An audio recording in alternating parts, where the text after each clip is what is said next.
আচ্ছা, আজকে আমরা একটা প্রবলেম নিয়ে ডিসকাস করছি। প্রবলেমটা কি? একটা আনত মসৃণ তলের উপরে একটা বস্তু আছে, ঠিক আছে? সেটি একটি সুতোর সাহায্যে বাঁধা রয়েছে এবং কপি কলের সাহায্যে, ঠিক আছে, ওই সুতোটার অপর প্রান্ত থেকে M2 ভর ঝুলিয়ে দেওয়া হয়েছে, ঠিক আছে? তো প্রবলেমটা দেখো কি বলেছে। থিটা কোণাঙ্ক একটি মসৃণ তলের উপর রাখা M1 ভরের ব্লকের সঙ্গে একটি ভরহীন সুতোর এক প্রান্ত যুক্ত করা হলো এবং অপর প্রান্তে এক একটি M2 ভরের ব্লক যুক্ত করে সেটিকে একটি ভরহীন মসৃণ কপিকলের সাহায্যে উলম্বভাবে ঝুলিয়ে দেওয়া হলো। ঠিক আছে, এটা হচ্ছে প্রবলেম। থেকে কি নির্ণয় করতে হবে? প্রবলেম থেকে আমাদের নির্ণয় করতে হবে 1 নাম্বার বস্তুর ত্বরণ, 2 নাম্বার সুতোর টান, 3 নাম্বার কখন সাম্যাবস্থায় থাকবে বা কখন সাম্যাবস্থায় আসবে। ঠিক আছে, তো দেখো এইটা করার জন্য আমাদের কি করা আছে এখানে, পিকচারটা ভালো করে বোঝার চেষ্টা করো। ঠিক আছে, মানে কি? তাহলে সুতোর টান, বুঝতেই পারছো সুতোর টান জেনারেলি কিভাবে অ্যাপ্লাই হবে। তাহলে এখানে সুতোর টান আমি একটা এখানে ড্র করে দিচ্ছি এই পিকচারটায়। দেখো, দেখা যাচ্ছে? ওকে, তাহলে এখানে বস্তুটা ড্র করছি। এটা হচ্ছে M1 ভরের বস্তু, ঠিক আছে? এটা কি বাঁধা রয়েছে একটা সুতোর সাহায্যে। এখানে একটা কপিকল রয়েছে, কপিকল দিয়ে উলম্বভাবে M2 ভর চলছে। এটা হচ্ছে সেই কপিকলটা, এটা হচ্ছে মসৃণ তলে আনত, ঠিক আছে? আর এই কোণটা হচ্ছে থিটা। তাহলে এই কোণটা থিটা। ওকে, এটার ভর M2, আর এটার ভর হচ্ছে M1। ওকে, সুতোর টানটি কোন দিকে কাজ করবে? এইদিকে সুতোর টানটি কাজ করছে, এটাও সেম সুতোর টান এটার উপর দিকে কাজ করছে, কপিকলের দিকে কাজ করছে। তাহলে কপিকলে কিরকম সুতো যদি এরকম ভাবে চলে, ধরো এরকম ভাবে যদি থাকে, তাহলে এইদিকে টি কাজ করে, আবার এইদিকে উলম্ব ভাবে টি কাজ করে। তাহলে কপিকলের উপরে নেট ফোর্স কত হয়? এরকম যদি কোনো একটা আর একটা অংশ থেকে ঝুলছে, তাহলে এখানে নেট ফোর্স কত হয়? তাহলে এখানে 2T হয় টোটাল ফোর্স, নেট ফোর্স এখানে T2 হয়। বাদ দিয়ে দাও এখানে এটা। ওকে, তাহলে এম হচ্ছে একটা সিচুয়েশন, এটা হচ্ছে প্রবলেম। এই বস্তুর ত্বরণ, মানে বস্তুর সংস্থা। তাহলে দুটো বস্তুরই ত্বরণ, কারণ এ ত্বরণ সহ এইদিকে গতিশীল হবে আর এ ত্বরণ সহ এইদিকে নামবে। তাহলে বস্তু সংস্থার লিখতে পারি আমরা, ঠিক আছে? বস্তুর পরিবর্তে বস্তুর সংস্থার ত্বরণ আমরা আলোচনা করতে পারি। ঠিক আছে, এই জিনিসটা মোটামুটি ক্লিয়ার। আর কি এর উপরে ফোর্স আর কি কি কাজ করতে পারে? তাহলে এর উপরে কি এমজি কোন দিকে কাজ করবে? এমজিটা নিচের দিকে কাজ করছে, দেখো এর এমজিটা নিচের দিকে কাজ, M1G কি এটা ওয়েট, ঠিক আছে, বা ওজন বলতে পারো, বস্তুর ওজন নিচের দিকে কাজ করছে। এটারও ওজন কোন দিকে কাজ করবে? নিচের দিকে কাজ করবে, তাহলে কি M2G। ওকে, এবার দেখো এর সঙ্গে এই তলটা তো বাঁধা হয়েছে, এই তলটার লম্ব ভাবে একটা প্রতিক্রিয়া বল দেবে। কে দেবে? নত তলটা দেবে, সেটা হবে M। ঠিক আছে, এটাকে লম্ব প্রতিক্রিয়া বলতে পারো। আর ঠিক এইটার লম্ব ভাবে এইদিকে একটা উপাংশ কাজ করবে MG, আর একটা উপাংশ কাজ করছে MG এই দিক বরাবর। এটা যদি MG হয়, M1G হয়, তাহলে এটা M1G সাইন থিটা। ঠিক আছে, এটা কি নততল বরাবর এই বস্তুর উপরে এই বলটা ক্রিয়া করছে MG ওয়েটের জন্য। তাহলে এই যে M1G দুটো উপাংশে আমরা ডিসলভ করলাম, ভেঙে দিলাম। ঠিক আছে, ভেঙে দেওয়ার পরে কি পেলাম? M1G সাইন থিটা পেলাম একটা। আর এইটা হয়ে যাবে, এই অ্যাঙ্গেলটা যদি থিটা হয়, তাহলে এই অ্যাঙ্গেলটা হয়ে যাবে থিটা। আর এইটা হচ্ছে M2, এই সরি এটাকে m1 g cos থিটা। ওকে, m1 g cos থিটা বোঝা গেছে এতটা?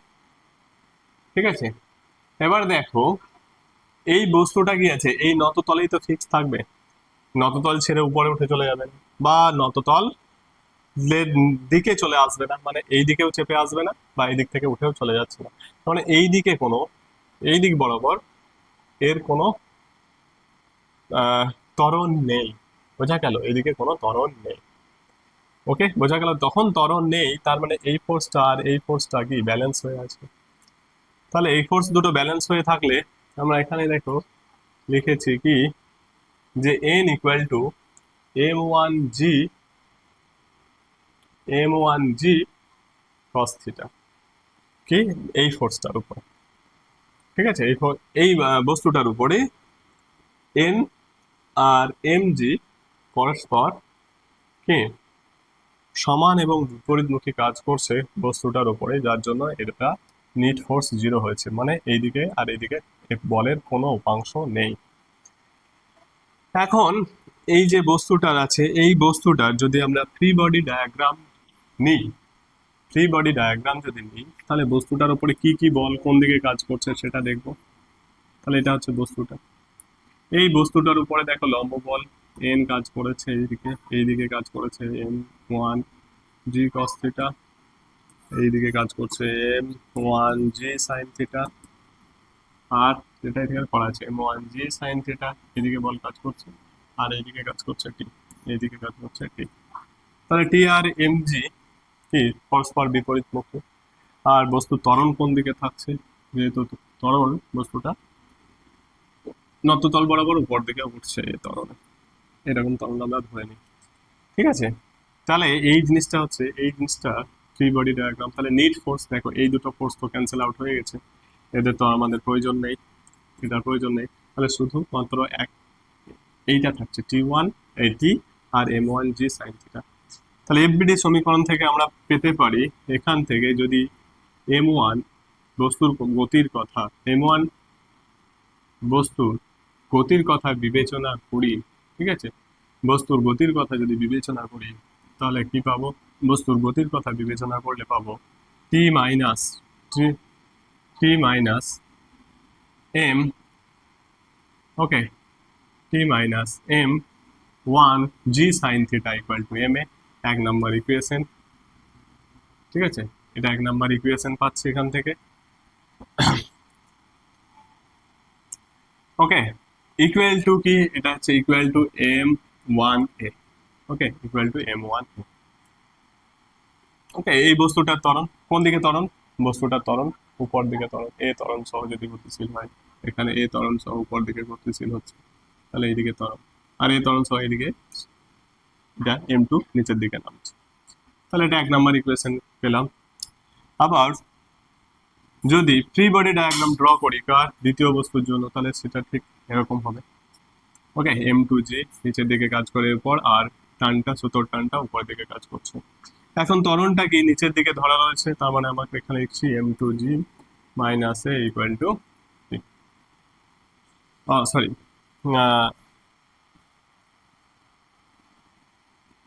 m m2g m2g minus t equal to m2a।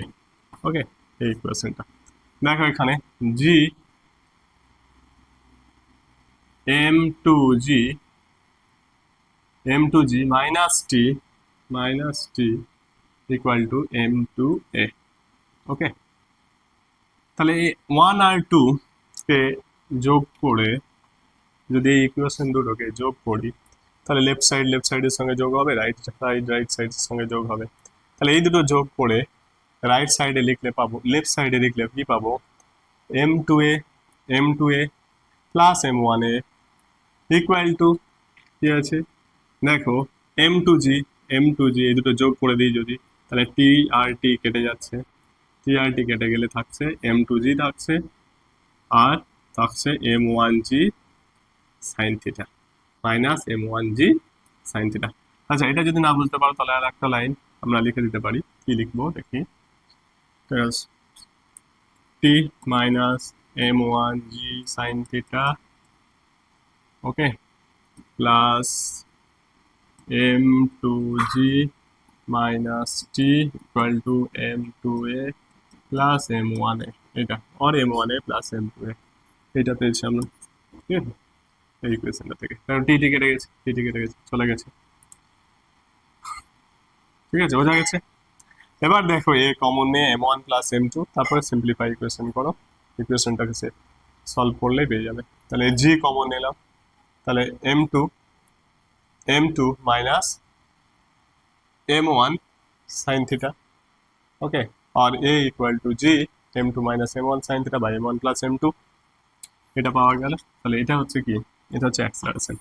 এটা কার অ্যাক্সেলারেশন? সংস্থাটার অ্যাক্সেলারেশন। মানে কি সংস্থা আছে এখানে?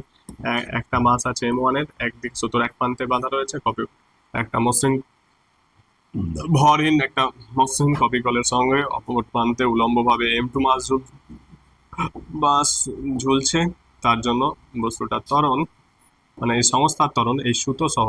সুতোটা কেমন? সুতোটা হচ্ছে অপ্রসার্য সুতো m1। ঠিক আছে, তো এই সিস্টেমটার পুরো সিস্টেমের ত্বরণ এইদিকে আসছে, এই ত্বরণটা হচ্ছে, ওকে।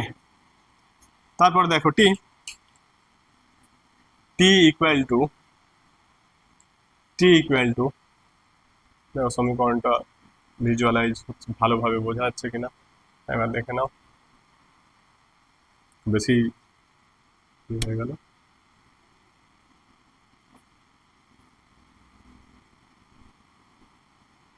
ওকে, ঠিক আছে, এটা বোঝা যাচ্ছে।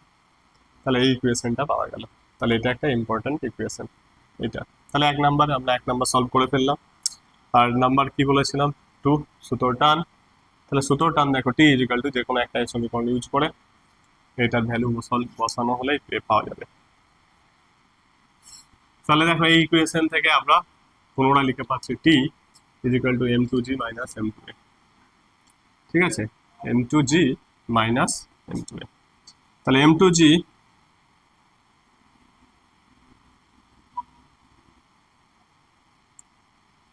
মাইনাস m2a, তাহলে এর ভ্যালুটা এখান থেকে বসিয়ে দিই। a ইকুয়াল টু রয়েছে কি, a ইকুয়াল টু রয়েছে এটা g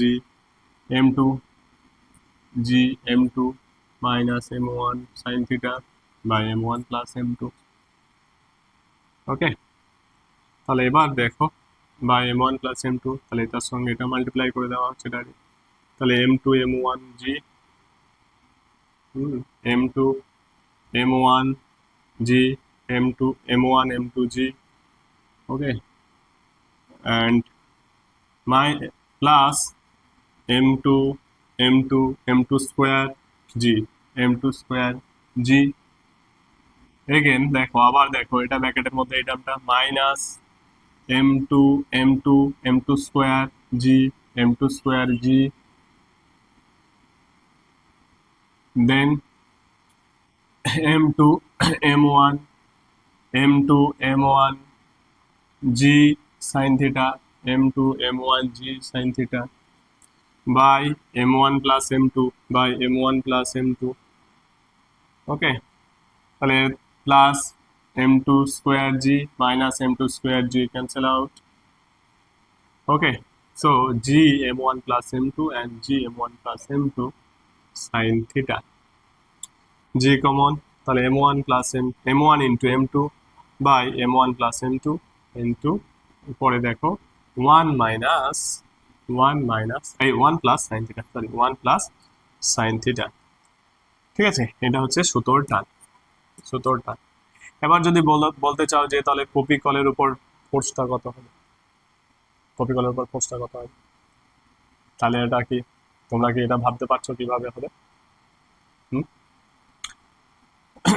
তাহলে আমরা যদি একটা দেখি যে কপি কলের উপর, একটা মসৃণ কপি কলের উপর এইদিকে একটা সুতো রয়েছে যেখানে m1 ভর এর সঙ্গে সংযুক্ত রয়েছে আর একটা m2 ভরের সঙ্গে যুক্ত রয়েছে। তাহলে এখানে যদি সুতোর টান টি হয়, এখানেও সুতোর টান টি, তাহলে এই দুটো টানকে কে প্রোভাইড করছে? এটার সঙ্গে, তার মানে যে তোমার এর যে সাপোর্ট রয়েছে তার উপরে ফোর্সটা অ্যাপ্লাই করছে। তাহলে এখানে যে ফোর্সটা হবে এই ফোর্সটা যেটা বলো, তাহলে এফ ইজিক্যাল টু এই দুটো টি এর সাম, তাহলে 2t হবে।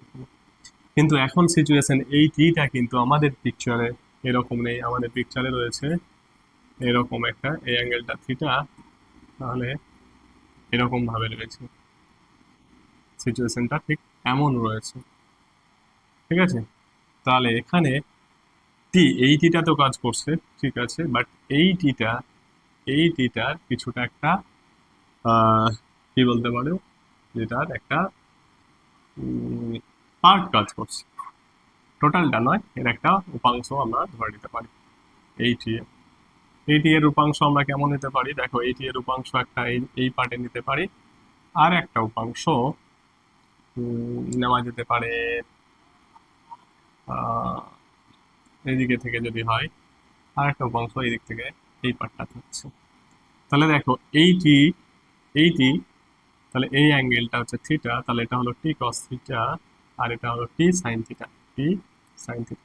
তাহলে টোটাল নেট ফোর্স টিটা উপরের দিকে কতটি হচ্ছে, দেখো তাহলে একটা টি থাকছে, এই টিটা থাকছে, এটা টি, এই টেনশনটা থাকছে, প্লাস এই পার্টটা কি যাচ্ছে টি sine theta, plus T sine theta, টি সাইন থিটা এটা থাকলো। ওকে, প্লাস আরেকটা পার্ট থাকছে কি টি কস থিটা, টি কস থিটা, টি কস থিটা, এটা আলাদাভাবে থাকছে। তাহলে নেট ফোর্স কত হবে এখানে, দেখো তাহলে এই দুটো হলো, আর এটা পারপেন্ডিকুলার হচ্ছে, তাহলে এই দিকে টি প্লাস টি সাইন থিটা উপরের দিকে কাজ করছে, আর এই দিক বরাবর টি কস থিটা কাজ করছে, তাই না? তাহলে রেজাল্ট্যান্টটা কত হতে পারে, তাহলে এই দুটোর স্কোয়ার করে নেবো, এই দুটো পারপেন্ডিকুলার আছে, তাহলে নেট ফোর্স যদি আমরা এটা বের করতে চাই, তাহলে root over T plus T sine theta whole square plus T cos theta whole square. তাহলে ভ্যালুটা কি আসছে দেখে নাও, root over T square plus T square sine square theta, T square sine square theta, T square sine square theta plus 2t square sine theta plus T square plus T square cos square theta, T square cos square theta, cos square theta.